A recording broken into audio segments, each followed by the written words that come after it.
Loyal servants of the Imperium, steel yourselves, for the tale I now tell is one of rage and murder. This is the story of Khorne, the chaos god of blood and slaughter, whose dominion is as vast as the war-torn galaxy itself. To invoke Khorne's name is to conjure visions of endless battlefields, rivers of crimson, and the unrelenting clash of steel. Where the other chaos gods whisper, Khorne roars. Where they deceive, he commands. His will is written in blood, and his creed is carved into the skulls of his enemies. Yet Khorne is not merely a god of destruction. He is the embodiment of war's primal essence, a force of pure, unyielding fury that transcends reason. He despises weakness and treachery, esteeming strength and the brutal honesty of direct combat. To understand Khorne is to confront the rage that simmers within us all, to see in him the reflection of mankind's darkest and most violent instincts.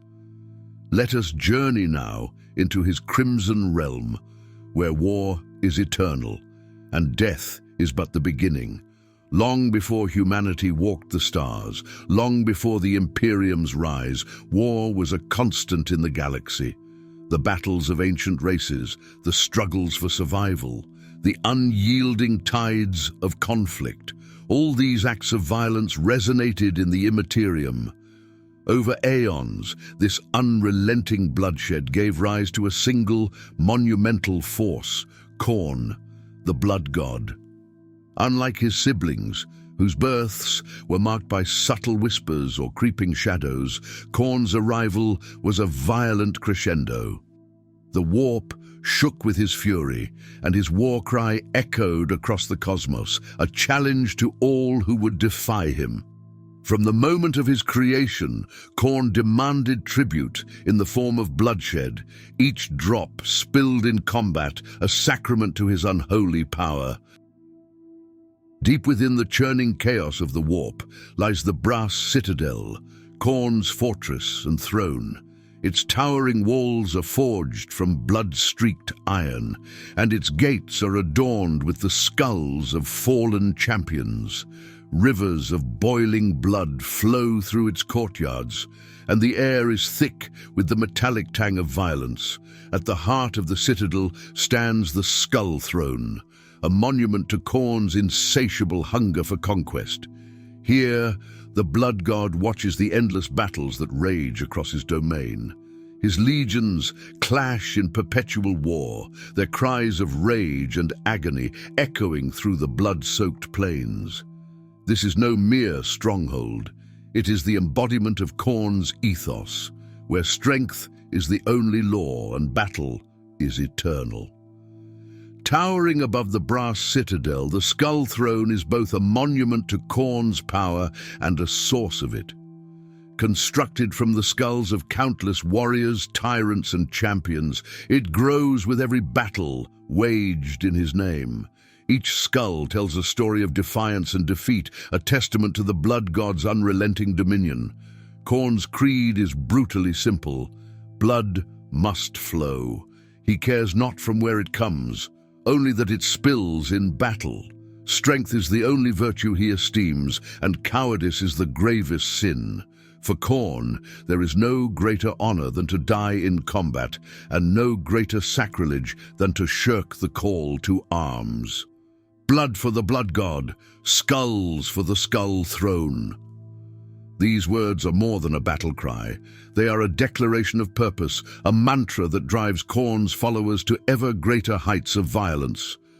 To spill blood in Khorne's name is to participate in the eternal cycle of war, a grim and ceaseless tribute to his insatiable hunger. This cry resounds across battlefields, a mantra that fuels Khorne's legions and strikes terror into their foes. It is more than a slogan. It is a declaration of purpose, a promise of carnage. To Khorne's followers, the war cry is sacred, a verbal contract with their master. To their enemies, it is the sound of doom, a prelude to the slaughter that will soon engulf them. Each repetition adds to Khorne's power, feeding his eternal hunger for blood. It is said that the throne whispers the tales of those whose remains it bears. Their voice is a constant hymn of slaughter that feeds Khorne's rage. To his followers, the Skull Throne is a beacon of purpose, a reminder that no matter how mighty they may be, all are ultimately bound to the blood god's will. Among the many horrors of the Brass Citadel are its gladiatorial arenas where Khorne's demons are forged into stronger instruments of war. These arenas are no mere spectacles, but brutal tests of survival, where the weak are culled and the strong ascend to greater glory.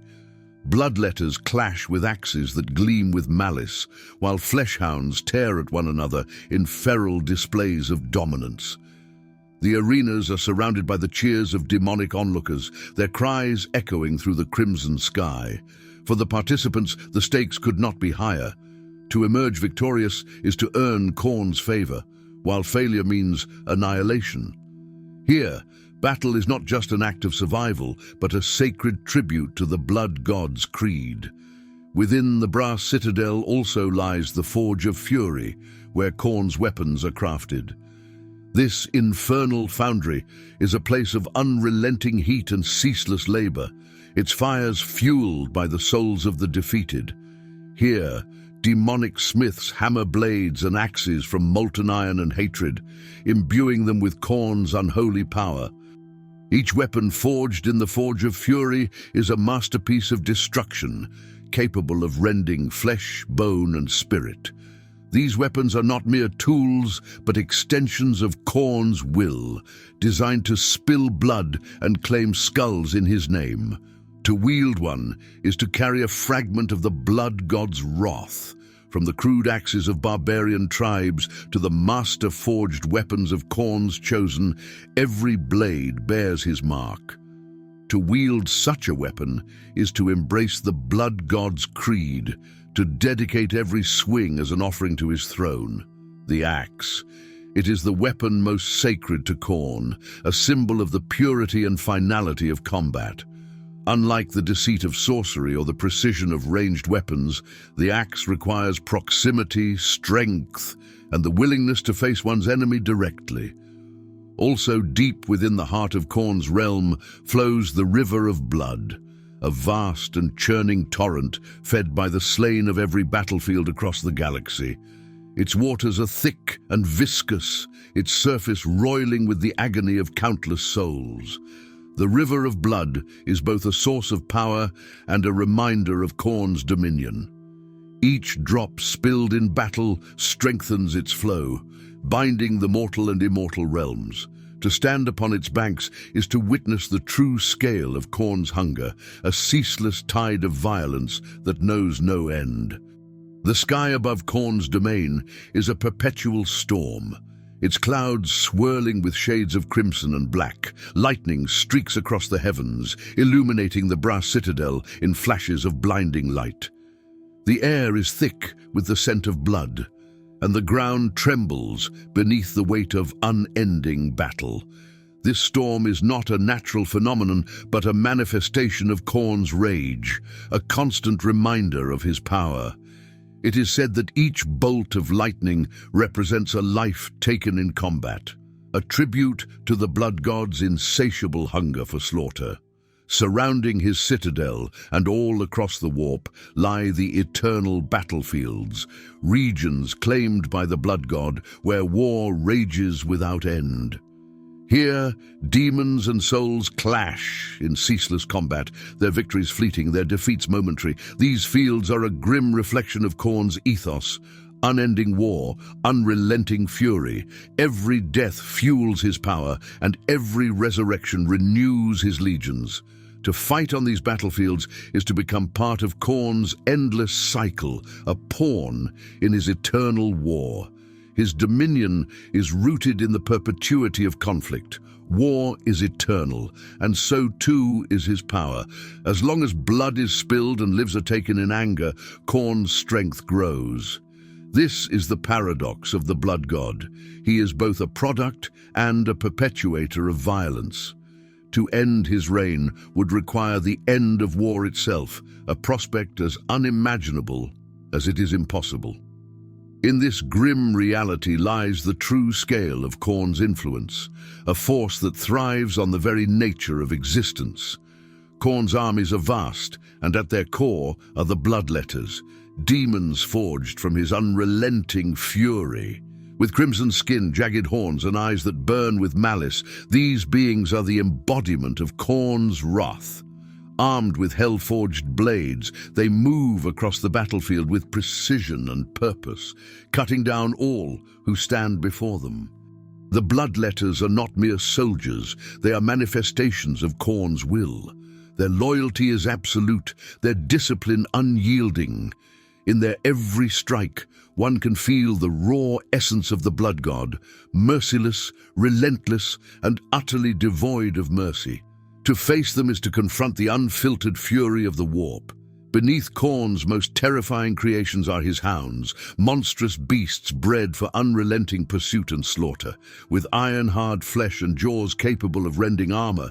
These creatures are as swift as they are deadly. The hounds of Khorne are not merely hunters, they are enforcers of the blood god's will. When a foe flees from battle or a servant of Khorne falters, these beasts are unleashed.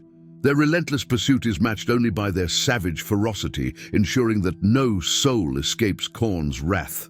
Amongst Khorne's mortal followers, none are more infamous than the World Eaters.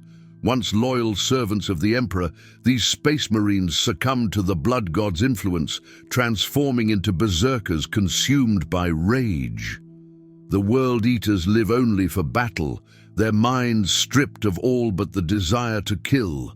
Their chain axes roar in unison with their war cries, a cacophony of carnage dedicated to Khorne. On the battlefield, they are unstoppable, caring nothing for strategy or survival, only the blood they spill for their master. In the midst of Khorne's followers, mortal champions are some of his most feared servants. These warriors, marked by the blood god's favor, are engines of destruction, their battle prowess unmatched. They wear armor daubed in crimson and black, their weapons often bearing the sigils of Khorne's fury. Each champion has a story etched into the fabric of their existence, a tale of victories earned and foes vanquished. To face one of these warriors is to confront death itself, for they embody Khorne's relentless wrath. In their hands, each swing of the axe, each thrust of the blade, is a prayer to the blood god. Among his most fearsome servants are the demon princes, mortals who ascended to immortality through unrelenting carnage and devotion to the blood god. These towering entities were once champions, each claiming countless skulls in Khorne's name before earning his ultimate favor. Their transformation is both a reward and a curse, granting them immense power but binding them eternally to Khorne's will. Each Diamond Prince of Khorne is unique, their forms shaped by the battles that defined their mortal lives. Some wield massive axes that shimmer with malevolent energy, while others use their iron-bound fists to crush entire armies. Yet, for all their might, they remain servants, their existence tied to Khorne's insatiable hunger for blood and slaughter. Khorne's tactics are simple, yet devastating: overwhelm the enemy with sheer force. Subtlety has no place in his creed. Every battle is a display of raw, unrelenting power. To witness his legions in action is to see the purest expression of war, a symphony of blood and slaughter. Amidst the chaos gods, Khorne's rivalry with Slaanesh is among the most bitter. Where Khorne values strength and honor, Slaanesh thrives on indulgence and manipulation. To Khorne, the Prince of Excess is a symbol of weakness, a creature that embodies everything the blood god despises. Their battles in the warp are legendary, as Khorne's legions clash with Slaanesh's demons in displays of raw power against cunning seduction. Yet, even in their hatred, the two gods are intertwined, for both feed on the passions of mortals, Khorne through rage and violence, Slaanesh through desire and decadence. His hatred for Tzeentch is also one of the most profound rivalries in the Warp. Where Khorne values direct action and the purity of combat, Tzeentch revels in manipulation and deceit. To the Blood God, Tzeentch's schemes are an insult to the honor of battle, a mockery of strength. Their forces clash repeatedly as Khorne's legions seek to crush Tzeentch's intricate plots under the weight of their fury. Yet their opposition is also a balance, a reminder that the Chaos Gods are as much rivals as they are reflections of the galaxy's chaos. At last, Nurgle.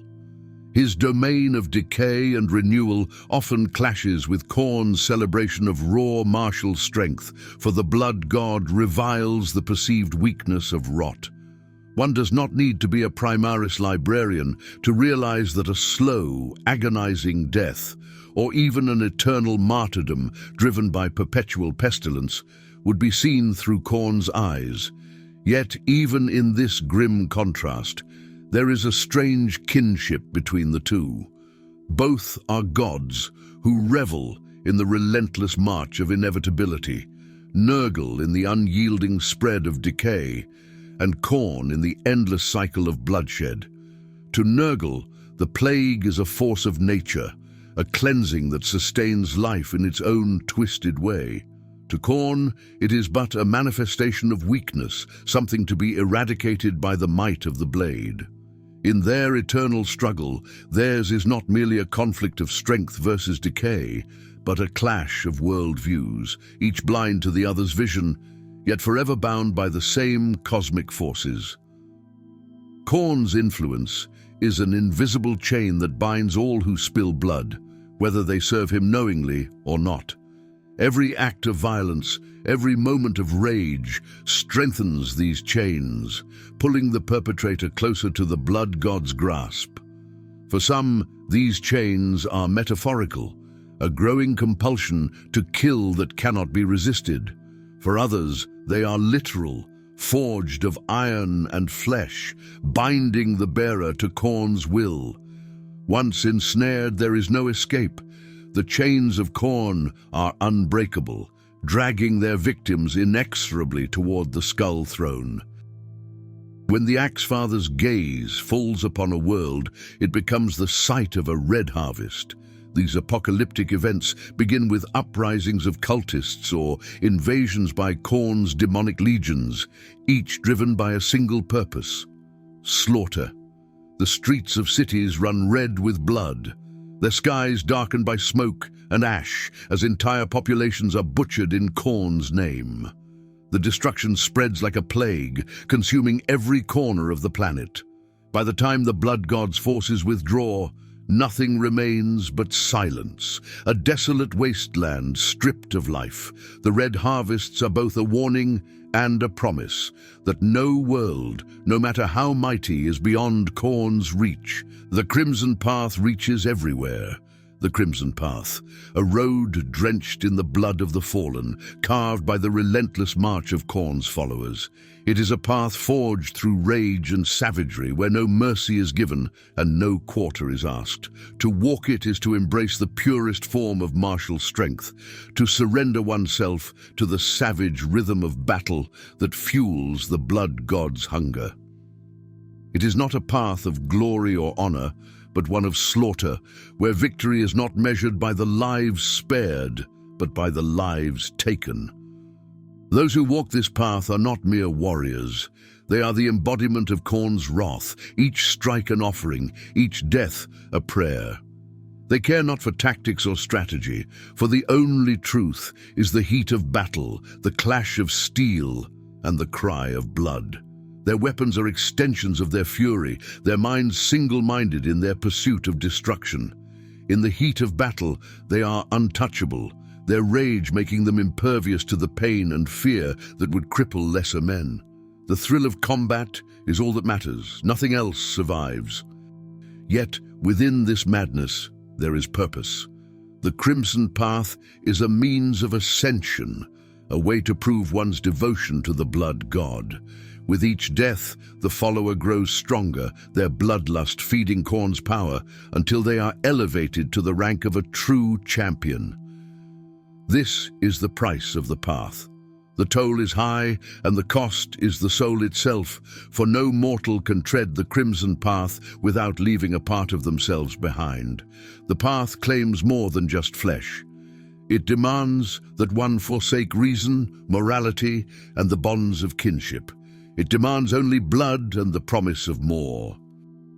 As they walk this twisted road, the followers of Khorne become something else entirely, beasts of war, with hearts as hard and unyielding as the weapons they wield. The path twists and turns, leading ever deeper into the maelstrom of bloodshed. And at the end, at the point where death and destruction converge, there is only one truth. The crimson path does not lead to glory, it leads to slaughter and to the eternal favor of Khorne. Against this unrelenting fury of Khorne, only the Imperium stands as a bulwark of resilience. The soldiers of the Astra Militarum, the Adeptus Astartes, and countless others fight not just to survive, but to deny Khorne. Their blood, spilled in defense of the Emperor, is an act of defiance, a refusal to submit to the blood god's hunger. In the face of unimaginable horrors, from the savage legions of chaos to the endless onslaught of bloodthirsty beasts, they endure. Where Khorne sees only the cycle of battle and bloodshed, the Imperium stands as a testament to the power of purpose over mindless rage. Every soldier, whether a grunt of the Astra Militarum or a mighty space marine, carries with them the sacred flame of the Emperor's light. It is this light that illuminates the path of resistance, guiding their every action, even as the blood of their fallen comrades stains the earth beneath them.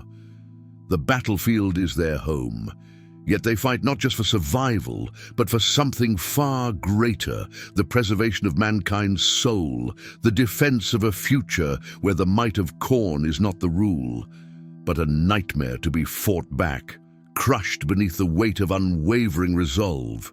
As long as the Emperor's light endures, so too does hope. It is this hope that fuels their continued resistance, that drives their hearts in the face of impossible odds. The Imperium stands not simply as a military force, but as a symbol of unity, of faith, and of mankind's refusal to succumb to the darkness that seeks to swallow them whole. Khorne's power may be vast, but it is not absolute. His rage may burn like a fire, but fire can be quenched. The will of humanity, forged through centuries of hardship and sacrifice, burns brighter still. The Imperium's might lies not in the weapons they wield, but in their undying commitment to a cause far greater than themselves. The Emperor's will is their shield, their unwavering purpose, their sword. Humanity's will to endure, to fight with purpose rather than rage, is its greatest weapon against the blood god. Where Khorne thrives on the basest emotions, anger, bloodlust, and mindless destruction, humanity holds a greater power, the power of hope, of reason, and of an unshakable will to persevere. For every warrior that falls, for every drop of blood spilled in the Emperor's name, another rises to take their place. The forces of Khorne may sweep across the stars, but as long as there are those who stand firm against his onslaught, the Imperium shall never fall. And so, loyal servants of the Imperium, our tale of Khorne comes to its grim conclusion. Yet, the struggle against the blood god is far from over, for as long as blood is spilled and rage burns in the hearts of mortals, his power endures. Khorne does not lurk in the shadows like the other ruinous powers. His presence is felt in every scream of fury, every clash of blades, and every battle waged across the galaxy. He is war incarnate, an eternal force that cannot be reasoned with or defeated, only resisted. But take heart, for humanity's strength lies not in its weapons or numbers, but in its purpose. The soldiers of the Imperium fight not out of bloodlust, but for survival, for faith, and for the light of the Emperor. It is this resolve that denies Khorne his ultimate victory, that ensures every drop of blood spilled in defense of the Imperium is a defiance of his creed. So long as humanity remains steadfast, as long as the Emperor's vision burns bright, the blood god's dominion shall never be complete. Remember this: the battle against Khorne is not fought on distant worlds alone, but in every heart, where the temptation of rage must be tempered by discipline and honor. In this struggle we find not despair but purpose, for every act of resistance is a tribute, not to the skull throne, but to the enduring spirit of mankind. For the Imperium, for humanity, for the Emperor.